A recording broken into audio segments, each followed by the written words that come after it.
ಶ್ರೀ ಗ್ರಂಥ ಮಹಾತ್ಮೆ. ಶ್ರೀ ಗಣೇಶಾಯ ನಮಃ. ಗುರು ಸಿದ್ಧಾರೂಢಾಯ ನಮಃ.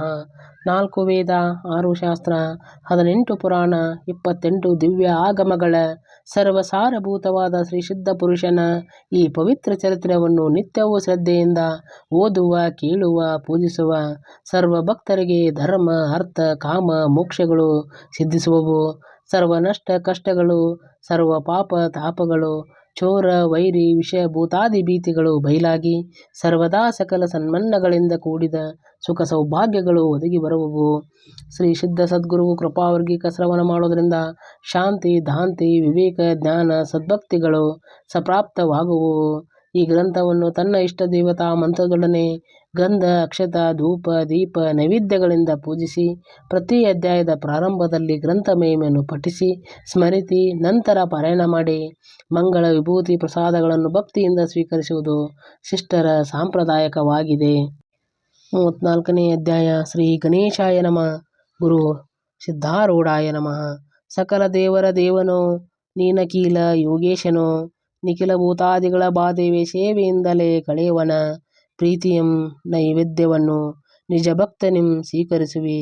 ಆತ್ಮಯೋಧ್ಯ ದುಕ್ತವಾದನಿ ಇಚ್ಛೆಯನ್ನೊಲಿ ನೀಯುವಿ. ಶ್ರೀ ಸಿದ್ಧಾರೂಢ ಭಗವಂತನೇ, ಎಲ್ಲ ಪ್ರಾಣಿಗಳ ಮೇಲೆ ನಿನ್ನ ಸತ್ತಾ ಇರುವುದು. ನಿನ್ನ ಸಗುಣ ರೂಪವನ್ನು ನೋಡಿದ ಮಾತ್ರದಿಂದ ಸಂಸಾರದ ಮಮತೆ ಎಲ್ಲ ಓಡಿ ಹೋಗುತ್ತದೆ. ಎಲ್ಲಿವರೆಗೆ ನಿನ್ನ ಚರಣಗಳನ್ನು ಕಾಣಲಿಲ್ಲ ಅಲ್ಲಿ ತನಕ ಸಂಸಾರವು ಬಹಳ ಕಠಿಣ ಅನಿಸುತ್ತದೆ. ನಿನ್ನ ಚರಣಗಳನ್ನು ಹೊಂದಿದ ಬಳಿಕ ಸಂಸಾರವು ಯಾರು ಗಣನೆಗೆ ತರುವರೋ? ಒಮ್ಮೆ ಅಮೃತ ಪಾನ ಮಾಡಿದ ಮೇಲೆ ಮತ್ತೆ ಗಂಜಿ ಕುಡಿಯಬೇಕೆಂದು ಯಾರು ಇಚ್ಛಿಸುವರು? ಹಾಗೆ ಆನಂದಜನಕವಾಗಿರುವ ನಿನ್ನ ಪಾದಗಳನ್ನು ಯಾವಾತನು ಹೊಂದುವನೋ ಆತನು ಪುನಃ ಸಂಸಾರವನ್ನು ಇಚ್ಛಿಸಲಾರನು. ಸಂಸಾರವೆಂಬುದು ದುಃಖ ಸಾಗರವೇ ಆಗಿರುವುದು. ಅದರೊಳಗೆ ಇದ್ದುಕೊಂಡು ಯಾವ ಮನುಷ್ಯನು ಸುಖ ಭೋಗಿಸುವನೆಂದು ತಿಳಿಯುವನೋ ಅವನಿಗೆ ಪಾಮರನೆನ್ನತಕ್ಕದ್ದು. ವ್ಯರ್ಥವಾಗಿ ಆತನು ಸಂಸಾರದ ಭಾರವನ್ನು ಹೊತ್ತಿರುವನು. ಎಲ್ಲ ಶಾಸ್ತ್ರ ಪುರಾಣಗಳು ಹೇಳುತ್ತವೆ ಮತ್ತು ಪ್ರತಿಯೊಂದು ಪ್ರಾಣಿಯು ಅನುಭವದಿಂದ ತಿಳಿಯುತ್ತದೆ.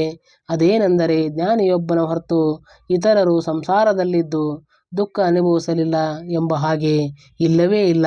ಜ್ಞಾನಿಗೆ ಸಂಸಾರ ಕಾಣಿಸುತ್ತಿದ್ದರೂ ಅದು ಮಿಥ್ಯೆಯಾಗಿದೆ ಎಂಬ ಬುದ್ಧಿಯಿಂದ ವ್ಯವಹಾರಗಳಲ್ಲಿ ವರ್ತಿಸುವನು.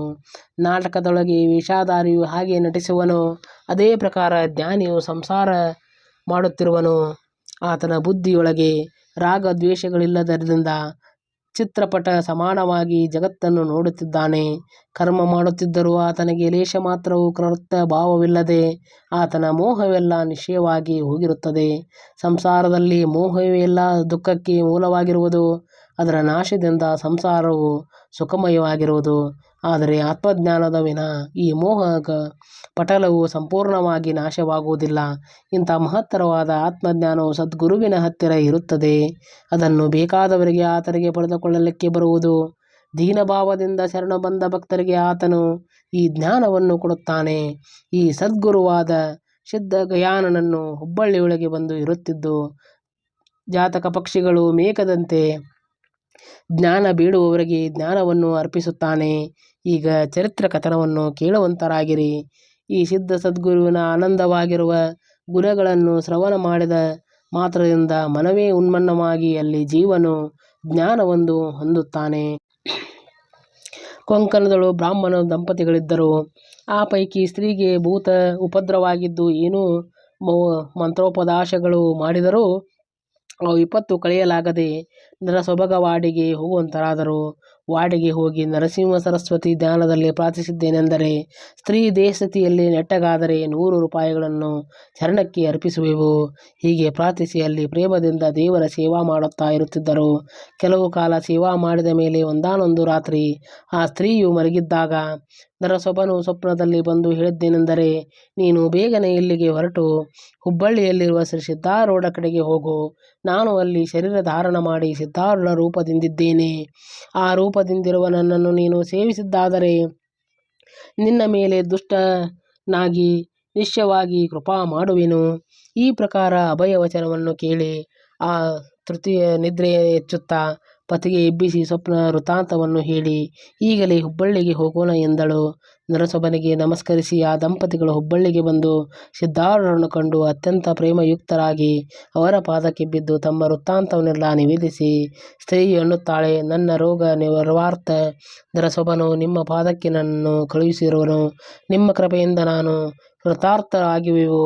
ಈ ವಚನವನ್ನು ಕೇಳಿ ಸಿದ್ಧ ಸದ್ಗುರುಗಳು, ಇಲ್ಲೇ ಇದ್ದು ನೀವು ನಿತ್ಯದಲ್ಲಿಯೂ ಭಜನೆ ಮಾಡುತ್ತಿದ್ದರೆ ಮನಸ್ಸು ಸಮಾಧಾನ ಹೊಂದಿ ಎಲ್ಲ ಪೀಡೆ ನಿವಾರಣೆ ಆಗುವುದು ಎಂದು ಹೇಳಿದ ವಾಕ್ಯವನ್ನು ಕೇಳಿ ಅವರ ಆಜ್ಞೆಯನ್ನು ಆ ದಂಪತಿಗಳು ನಿತ್ಯ ಭಜನಾನಂದವನ್ನು ಅನುಭವಿಸುತ್ತಾ ಪ್ರೇಮದಿಂದ ಇತರ ಗುರುಸೇವಾದಿಗಳನ್ನು ಮಾಡುತ್ತಾ ಇದ್ದರು. ಇದರಿಂದ ಅವರ ಚಿತ್ತಕ್ಕೆ ಬಹಳ ಸಮಾಧಾನವಾಯಿತು. ಅದರ ಮೇಲೆ ಮಹಾತ್ಮರ ಪವಿತ್ರವಾದ ಸನ್ನಿಧಿ, ಇದರಿಂದ ಸರ್ವ ಮಾನಸಿಕ ವ್ಯಥೆಯು ನಾಶ ಹೊಂದುವುದು. ಶ್ರವಣದಿಂದ ದೇಹ ಬುದ್ಧಿಯು ನಿರಸನವಾಗಿ ಅವರ ಚಿತ್ತವು ಶುದ್ಧಿಯನ್ನು ಹೊಂದಿತು. ಸ್ತ್ರೀ ಭೂತ ಬಾಧೆಯು ಸಹ ನಿಶ್ಚಯವಾಗಿ ಹೋಯಿತು ಮತ್ತು ಅವರು ಬಹಳ ಆನಂದಯುಕ್ತರಾದರು. ಸಿದ್ಧ ಚರಣಗಳಿಗೆ ನಮನ ಮಾಡಿ ಆ ಸ್ತ್ರೀ ಎನ್ನುತ್ತಾಳೆ, ಹೇ ದಯಾಳಾದ ಸಿದ್ಧನಾಥನೇ, ನಿನ್ನ ಕೃಪೆಯಿಂದ ಸರ್ವ ವ್ಯಥೆಯೇ ನಾಶವಾಯಿತು. ಆದರೆ ನಿನ್ನ ಚರಣ ಪ್ರೇಮದಿಂದ ನಾವು ಭರಿತರಾಗಿ ಊರಿಗೆ ಹೋಗಬೇಕೆಂದು ನಮಗೆ ಅನಿಸುವುದಿಲ್ಲ.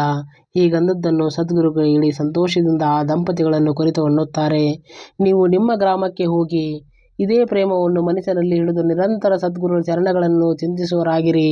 ಈ ಪ್ರಕಾರ ಸದ್ಗುರು ವಚನವನ್ನು ಕೇಳಿ ಆ ದಂಪತಿಗಳು ಆನಂದದಿಂದ ಅವರ ಚರಣಕ್ಕೆ ನಮಿಸಿ ಆಜ್ಞೆ ಪಡೆದುಕೊಂಡು ತಮ್ಮ ಗ್ರಾಮಕ್ಕೆ ಕುರಿತು ಹೊರಟು ಹೋಗುವಂತರಾದರು. ತಮ್ಮ ಊರಿಗೆ ಪ್ರಾಪ್ತರಾಗಿ ಮನಸ್ಸಿನಲ್ಲಿ ಚಿಂತೆ ಮಾಡುತ್ತಾರೆ. 100 ರೂಪಾಯಿಗಳನ್ನು ಕೊಡುವೆವು ಎಂದು ನರಸೊಬನಿಗೆ ಪ್ರಾರ್ಥಿಸಿದ್ದೆವು. ಆದರೆ ಈಗ ಸಿದ್ಧಾರೂಢರ ಕೃಪೆಯಿಂದ ಗುಣ ಬಂದಿರುವಾಗ ರೂಪಾಯಿ ಯಾರಿಗೆ ಕೊಡಬೇಕು ಎಂಬ ಸಂಶಯವಿದೆ. ಹೀಗೆ ಚಿಂತಿಸುತ್ತಾ ಮಲಗಿದ್ದಾಗ ಸ್ವಪ್ನದಲ್ಲಿ ಸ್ತ್ರೀಗೆ ನರಸೊಬನು ಕಾಣಿಸಿಕೊಂಡು ಹೇಳಿದ್ದೇನೆಂದರೆ, ಬೇಡಿಕೊಂಡ ಹಣವನ್ನು ಸಿದ್ಧಾರೂಢರಿಗೆ ಕೊಡು. ಹೀಗೆಂದು ಆ ಮಹಾತ್ಮನು ಅಂತರ್ಧಾನವನ್ನು ಹೊಂದುವಂತಾದನು. ಆಗ ಸ್ತ್ರೀಯು ಪತಿಗೆ, ನನ್ನ ಸ್ವಪ್ನದಲ್ಲಿ ನರಸೊಬನು ಬಂದು ಹರಕೆ ಹಣವನ್ನು ಸಿದ್ಧಾರೂಢರಿಗೆ ಕೊಡಬೇಕೆಂದು ಹೇಳಿರುತ್ತಾನೆ ಎಂದು ಅಂದಳು. ಪತಿಯಾದರೂ ಅದು ಮಹಾ ಆಜ್ಞೆಯೆಂದು ಆ ಸ್ತ್ರೀ ಸಮೇತ ಕೂಡಲೇ ಹುಬ್ಬಳ್ಳಿಗೆ ಹೊರಟು ಬಂದು ಸಿದ್ಧಾರೂಢರಿಗೆ ಭೇಟಿಯಾಗಿ ಇಬ್ಬರೂ ಧನ್ಯ ಭಾವದಿಂದ ಪ್ರಾರ್ಥಿಸುತ್ತಾರೆ. ಹೇ ಪ್ರಭು, ಸ್ತ್ರೀಗೆ ಆರೋಗ್ಯವಾದರೆ 100 ರೂಪಾಯಿ ನರಸೊಬನಿಗೆ ಅರ್ಪಿಸುವೆವೆಂದು ಹರಕೆ ಬೇಡಿಕೊಂಡಿದ್ದೆವು. ಆದರೆ ನಿಮ್ಮ ಕೃಪೆಯಿಂದ ಬಾಧೆಯು ನಿವಾರಣವಾಯಿತು. ಈಗ ಹಣವನ್ನು ಯಾರಿಗೆ ಕೊಡಬೇಕೆಂದು ಚಿಂತೆ ಮಾಡುತ್ತಿರುವಾಗ ಸ್ವಪ್ನದಲ್ಲಿ ನರಸೊಬನು ಬಂದು ಹರಕೆಯ ಹಣವನ್ನು ತಮಗೆ ಅರ್ಪಿಸಬೇಕೆಂದು ಆಜ್ಞೆ ಮಾಡಿದನು. ಆದ್ದರಿಂದ ಆ ಹಣವನ್ನು ಕೊಡುವ ಉದ್ದೇಶದಿಂದ ಇಲ್ಲಿಗೆ ಈಗ ಬಂದಿರುವೆವು. ಹೀಗಂದು 100 ರೂಪಾಯಿಗಳನ್ನು ಸದ್ಗುರುಗಳ ಚರಣಗಳಲ್ಲಿಟ್ಟು ಅವರು ಆಶೀರ್ವಾದವನ್ನು ಪಡೆದುಕೊಂಡು ತಮ್ಮ ಸ್ವಗ್ರಾಮಕ್ಕೆ ಹೋಗುವಂತರಾದರು. ಅವರು ಸದ್ಗುರುಗಳ ಭಜನವನ್ನು ಅಖಂಡ ಮಾಡುತ್ತಾ ಆತನ ಪಾದದಲ್ಲಿ ಅವರಿಗೆ ಅನನ್ಯ ಭಕ್ತಿ ಉತ್ಪನ್ನವಾಯಿತು. ಇವರು ಸಕಾಮ ಭಕ್ತಿಯನ್ನು ಆರಂಭಿಸಿದ್ದರು. ನಿಷ್ಕಾಮ ಭಕ್ತಿಯು ಪ್ರಾಪ್ತವಾಗಿ ಆ ದಂಪತಿಗಳು ಧನ್ಯರಾದರು. ಸದ್ಗುರುಗಳ ಸನ್ನಿಧಿ ಮಾತ್ರದಿಂದ ಸಕಾಮವಿದ್ದ ಮನಸ್ಸು ನಿಷ್ಕಾಮವಾಗಿ ಹೋಗುವುದು. ಆತನ ಅನುಗ್ರಹವಾದ ಬಳಿಕ ಸ್ವರೂಪ ಭಾವವು ಬರುವುದು. ಹುಬ್ಬಳ್ಳಿ ನಗರದಲ್ಲಿ ನಿರುಪಾದಪ್ಪನೆಂಬ ಭಕ್ತನು ಇದ್ದನು. ಆತನ ಜೀವಿಕಾ ವೃತ್ತಿ ಏನೆಂದೂ ಮಾಡದೆ ತನ್ನ ಅಣ್ಣನ ಮನೆಯಲ್ಲಿ ಊಟ ಮಾಡುತ್ತಿದ್ದನು. ಸಿದ್ಧಾರೂಢರ ಮೇಲೆ ಆತನಿಗೆ ಬಹಳ ಶ್ರದ್ಧೆ ಇರುತ್ತಿದ್ದು ನಿತ್ಯ ಮಠಕ್ಕೆ ಬರುತ್ತಿದ್ದನು. ಕೆಲಸವನ್ನು ಬಿಟ್ಟು ಮಠದಲ್ಲಿ ಹೊತ್ತು ಕಳೆಯುತ್ತಾನೆಂದು ಮನೆಯಲ್ಲಿ ಎಲ್ಲರೂ ಆತನಿಗೆ ದೂಷಿಸುತ್ತಿದ್ದರು. ಒಂದು ಕಾಲದಲ್ಲಿ ಆತನು ಬಂದು ಮಾಡಿದ ಪ್ರಾರ್ಥನೆಯಿಂದ ಸದ್ಗುರುಗಳನ್ನು ನಿರುಪಾದಪ್ಪನ ಕುರಿತು, ನೀನು ಕೆಲಸವನ್ನು ಬಿಟ್ಟು ಮಠಕ್ಕೆ ಬರಬಾರದು ಎಂದು ಆಜ್ಞೆ ಮಾಡಿದರು. ಸದ್ಗುರುಗಳ ವಚನವನ್ನು ಪ್ರಮಾಣವೆಂದು ತಿಳಿದು ಆ ನಿರುಪಾದಪ್ಪನು ಜೀವಿಕಾ ವೃತ್ತಿಯನ್ನು ಸ್ವೀಕರಿಸಿದನು. ಒಂದು ದಿನ ಆತನು ಅಣ್ಣನಿಗೆ ಹೇಳಿದ್ದೇನೆಂದರೆ, ನಾನು ನಿತ್ಯದಲ್ಲೂ ಸಿದ್ಧಾರೂಢರಿಗೆ ನೈವೇದ್ಯವನ್ನು ಒಯ್ದು ಕೊಡುವೆನು. ಹೀಗೆ ಅಂದದ್ದು ಕೇಳಿ ಬಂದು ಇವನಿಗೆ ಬೈದು, ನೀನು ನಿತ್ಯದಲ್ಲಿ ಹೀಗೆ ಮಾಡಿದರೆ ಮನೆಯನ್ನು ಹಾಳು ಮಾಡುವಿ ಎಂದು ಅಂದನು. ನಿರುಪಾದಪ್ಪನು ಮನಸ್ಸಿನಲ್ಲಿ ನಿತ್ಯದಲ್ಲೂ ಸದ್ಗುರುಗಳಿಗೆ ಪ್ರೇಮದಿಂದ ಉಣ್ಣಿಸಬೇಕೆಂದಿತ್ತು. ಆದರೆ ಈಗ ಅಣ್ಣನ ಪ್ರತಿಬಂಧಕ ಬಂದದ್ದರಿಂದ ತನಗೆ ನೀಡಿದ್ದರ ಅರ್ಧ ಭಾಗವನ್ನಾದರೂ ಸದ್ಗುರುಗಳಿಗೆ ಅರ್ಪಿಸಬೇಕೆಂದು ನಿಶ್ಚಯಿಸಿದನು. ಹೀಗೆ ನಿಶ್ಚಯವನ್ನು ಮಾಡಿ ನಿತ್ಯ ತಾನು ಊಟಕ್ಕೆ ಕುಳಿತಿರುವಾಗ ತನಗೆ ನೀಡಿದ್ದರ ಅರ್ಧ ಭಾಗವನ್ನು ಗುಪ್ತ ಮಾಡಿ ಇಟ್ಟು ಭೋಜನಾನಂತರ ಅನ್ನವನ್ನು ತೆಗೆದುಕೊಂಡು ಸಿದ್ಧಾಶ್ರಮಕ್ಕೆ ಓಡುತ್ತಾ ಮಠದ ಒಳಗೆ ಅದನ್ನು ತೆಗೆದುಕೊಂಡು ಹೋಗಿ ಸದ್ಗುರುಗಳಿಗೆ ಅರ್ಪಿಸುವನು. ಆತನ ಪ್ರೇಮದ ಅನ್ನದೊಳಗಿಂದ 4 ಗ್ರಾಸಗಳನ್ನು ಸದ್ಗುರುಗಳು ಸೇವಿಸಿ ಬಹಳ ಆನಂದದಿಂದ ಪಡುತ್ತಿದ್ದರು. ಒಮ್ಮೆ ನಿರುಪಾದಪ್ಪನ ಅಣ್ಣನು ಸದ್ಗುರುಗಳಿಗೆ ಭೇಟಿಯಾದಾಗ ಸಿದ್ಧರು ಆತನನ್ನು ಕುರಿತು, ನೀನು ನಿತ್ಯ ಮಠಕ್ಕೆ ಯಾತಕ್ಕೆ ನೈವೇದ್ಯವನ್ನು ಕಳಿಸುತ್ತೀ? ಮನೆಯಲ್ಲಿರುವ ಮೂರ್ತಿಗೆ ನೈವೇದ್ಯ ತೋರಿಸಬೇಕು ಎಂದು ಅಂದದ್ದನ್ನು ಕೇಳಿ ಆತನು, ನಾನು ಮಠಕ್ಕೆ ನೈವೇದ್ಯ ಎಂದೂ ಕಳಿಸಲಿಲ್ಲ ಎಂದು ಅಂದನು. ಆಗ ಸದ್ಗುರುಗಳು, ನಿನ್ನ ತಮ್ಮ ನಿರುಪಾದಪ್ಪನು ನಿತ್ಯ ಅನ್ನ ತೆಗೆದುಕೊಂಡು ಬರುತ್ತಾನೆ ಅಂದರು. ಆಗ ಆತನು ಮನೆಗೆ ಹೋಗಿ ನಿರುಪಾದಪ್ಪನಿಗೆ, ನಾಳೆಯಿಂದ ನೀನು ಮಠಕ್ಕೆ ನೈವೇದ್ಯವನ್ನು ಒಯ್ದರೆ ನಿನಗೆ ಸದ್ಗುರುಗಳು ಆಣೆಯಿರುವುದು, ನೈವೇದ್ಯ ಒಯ್ಯಬಾರದು ಎಂದು ಹೇಳಿದನು. ನಿರುಪಾದನು ಬಹಳ ಬೋಳೆ ಸ್ವಭಾವದವನಿದ್ದು ಕಪಟವೇನೆಂದು ಆತನಿಗೆ ತಿಳಿಯುತ್ತಿದ್ದಿಲ್ಲ. ಆತನ ಅಣ್ಣನನ್ನು ಕುರಿತು, ನನಗೆ ನೀಡಿದರೊಳಗಿಂದ ನಾನು ಅರ್ಧ ಭಾಗವನ್ನು ಸದ್ಗುರುಗಳಿಗೆ ಅರ್ಪಿಸುತ್ತಿದ್ದೆ ಎಂದು ಅಂದದ್ದು ಕೇಳಿ ಅಣ್ಣನು, ಹಾಗಾದರೆ ನೀನು ಹೆಚ್ಚಿಗೆ ನಡೆಸಿಕೊಂಡು ಉಣ್ಣುತ್ತಿದ್ದಿ ಎಂದು ಹೇಳಿದ್ದನ್ನು ಕೇಳಿ ನಿರುಪಾದಪ್ಪನು ಅತ್ಯಂತ ಚಿಂತಾಗ್ರಾತನಾದನು. ಮರುದಿವಸ ಅಣ್ಣನನ್ನು ಬಂದು ನೋಡುವಾಗ ನಿರುಪಾದಪ್ಪನಿಗೆ ಉಣ್ಣಲಿಕ್ಕೆ ನೀಡಿತ್ತು. ಆದರೆ ಆತನು ಉಣ್ಣಲೊಲ್ಲನು. ಅಣ್ಣನು ವಿಚಾರಿಸಿದಾಗ ನಿರುಪಾದಪ್ಪನು, ನೈವೇದ್ಯ ಸಿದ್ಧಾರೂಢರಿಗೆ ಇಲ್ಲೇ ಅರ್ಪಣೆ ಮಾಡಿಯೇ ಉಣ್ಣುವೆನು ಎಂದೆನ್ನುತ್ತಾ ತನಗೆ ಬಡಿಸಿದ ತಾಟು ತೆಗೆದುಕೊಂಡು ಏಕಾಂತ ಸ್ಥಾನಕ್ಕೆ ಹೋದನು. ಒಂದು ಕೋಣೆಯೊಳಗೆ ಹೋಗಿ ಸಿದ್ಧ ಸಮರ್ಥನನ್ನು ಕುರಿತು, ಹೇ ದಯಾಳು ಸಿದ್ಧ ಮೂರ್ತಿಯೇ, ನಿನ್ನ ವಿನಃ ನಾನು ಮತ್ತೊಂದು ಮಿತ್ರನವನು ಇದ್ದಾನೆ. ಆದ್ದರಿಂದ ಈ ಸಮಯದಲ್ಲಿ ಓಡುತ್ತಾ ಬರುವಂತನಾಗು. ಹೇ ಗುರುರಾಯನೇ, ನಿನ್ನ ನಿತ್ಯದಲ್ಲಿ ಅನ್ನವನ್ನು ಕೊಡುತ್ತಿದ್ದೆ. ಆದರೆ ನನ್ನ ಅಣ್ಣನು ನನಗೆ ನಿನ್ನಾಣೆಯನ್ನು ಹಾಕಿ ಪ್ರತಿಬಂಧಕ ಮಾಡಿರುವನು. ಆದ್ದರಿಂದ ನೀನೇ ಇಲ್ಲಿ ತನಕ ಬಂದು ನೈವೇದ್ಯವನ್ನು ಉಣ್ಣುವಂತನಾಗು. ನೀನು ಒಂದು ವೇಳೆ ಬಾರದಿದ್ದರೆ ನಾನು ಉಣ್ಣಲಿಕ್ಕಿಲ್ಲೇ ನೋಡು. ಹೇ ಪ್ರಾಣಸಖನೇ, ತೀವ್ರವಾಗಿ ಬಾ, ಇಲ್ಲದಿದ್ದರೆ ನಾನು ಈಗಲೇ ಪ್ರಾಣ ಕೊಡುವೆನು ಎಂದು ಹೇಳಿ ಕೆಲವು ಹೊತ್ತು ದಾರಿ ನೋಡಿದನು. ಸದ್ಗುರು ಬಾರದೇ ಇರುವುದನ್ನು ನೋಡಿ ಮೇಲಿಂದ ತೊಲೆಗೆ ಹತ್ತಿ ಅಲ್ಲಿ ಹಗ್ಗ ಕಟ್ಟಿ ಮತ್ತೊಂದು ತುದಿಯನ್ನು ಇವರಿಗೆ ಉರಲು ಮಾಡಿ ತನ್ನ ಕೊರಳಿಗೆ ಹಾಕಿಕೊಳ್ಳುವ ಕೆಳಗೆ ಹಾರಲಿಕ್ಕೆ ಸಿದ್ಧನಾಗಿ ಎನ್ನುತ್ತಾನೆ, ಹೇ ಸಿದ್ಧಾರೂಢ, ನಿನಗೆ ಇವತ್ತು ನೈವೇದ್ಯ ಯಾರೂ ಕೊಟ್ಟಿರಲಿಕ್ಕಿಲ್ಲ. ನೀನು ಉಪವಾಸ ಇರುವಿ. ಆದ್ದರಿಂದ ನಾನು ಹೇಳುವುದೇನೆಂದರೆ, ನೀನು ಇಲ್ಲೇ ಬಂದು ನೈವೇದ್ಯವನ್ನು ಸ್ವೀಕರಿಸು. ಇಲ್ಲವಾದರೆ ನಿನಗೋಸ್ಕರ ಈಗಿಂದೀಗಲೇ ಪ್ರಾಣವನ್ನು ಕಳೆದುಕೊಳ್ಳುವೆನು ನೋಡಪ್ಪ. ಹೀಗೆಂದು ಆ ನಿರುಪಾದಪ್ಪನು ತೊಲೆಯ ಮೇಲಿಂದ ಕೆಳಗೆ ಹಾರಿದನು. ಆ ಕೂಡಲೇ ಸದ್ಗುರು ಅಲ್ಲಿ ಪ್ರಕಟನಾಗಿ ಆತನನ್ನು ಮೇಲಿಂದ ಮೇಲೆ ಹಿಡಿದು ಅವನ ಕಂಠದೊಳಗಿಂದ ಉರುಳನ್ನು ಬಿಚ್ಚಿ ನೆಲಕ್ಕೆ ಮೆಲ್ಲನೆ ಇಳಿಸಿದನು. ಆಗ ಸದ್ಗುರುವನ್ನು ಕುರಿತು ನಿರುಪಾದಪ್ಪನು, ನೀನು ಚಲೋ ಬಂದಿ, ನೀನು ನನ್ನ ಗೆಳೆಯನೆಂಬುದು ಸತ್ಯವು. ಈಗ ತ್ವರೆ ಮಾಡಿ ನೈವೇದ್ಯವನ್ನು ಸ್ವೀಕರಿಸು, ಹೇ ದಯಾಳನೇ ಎಂದು ಈ ಪ್ರಕಾರ ಅಂದು ಆತನನ್ನು ಸಿದ್ಧರ ಮುಂದೆ ನೈವೇದ್ಯವನ್ನು ತಂದಿಟ್ಟು ಕೈಯಿಂದಲೇ ಸದ್ಗುರು ಮುಖದಲ್ಲಿ ಗ್ರಾಸಗಳನ್ನು ಹಾಕುತ್ತಿದ್ದನು. ನಿರುಪಾದಪ್ಪನ ಹೃದಯದಲ್ಲಿ ಆನಂದವು ತುಂಬಿ ತ್ರಿಭುವನದಲ್ಲಿ ಹಿಡಿಸಲಾರದಂತಾಯಿತು. ಆಮೇಲೆ ನಿರುಪಾದಪ್ಪನಿಗೆ ಉಣ್ಣಿಸಿ ಸದ್ಗುರುಗಳು ಹೊರಗೆ ಬಂದು ಅದೃಶ್ಯರಾದರು. ಮತ್ಯಾರೂ ಅವರನ್ನು ಕಾಣಲಿಲ್ಲ.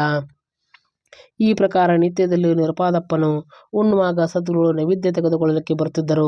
ಒಂದಾನೊಂದು ದಿನ ನಿರುಪಾದಪ್ಪನ ಅಣ್ಣನು ಆತನು ಏನು ಮಾಡುತ್ತಾನೆಂದು ನೋಡಲಿಕ್ಕೆ ಗುಪ್ತನಾಗಿ ನಿಂತಿರುವಾಗ ಸದ್ಗುರುಗಳು ಸಾಕ್ಷಾತ್ ಪ್ರಕಟರಾಗಿ ನಿರುಪಾದಪ್ಪನನ್ನು ಅವರ ಮುಖದಲ್ಲಿ ಗ್ರಾಸ ಹಾಕುತ್ತಿರುವುದನ್ನು ಕಂಡು ಬಹಳ ಆಶ್ಚರ್ಯಚಕಿತನಾಗಿ ಓಡಿ ಬಂದು ಸದ್ಗುರುಗಳ ಪಾದವನ್ನು ಗಟ್ಟಿಯಾಗಿ ಹಿಡಿದು, ತ್ರಾಹಿ ತ್ರಾಹಿ, ನಾನು ಮಹಾಮೂರ್ಖನು, ಮಂದಮತಿ ಇರುತ್ತೇನೆ.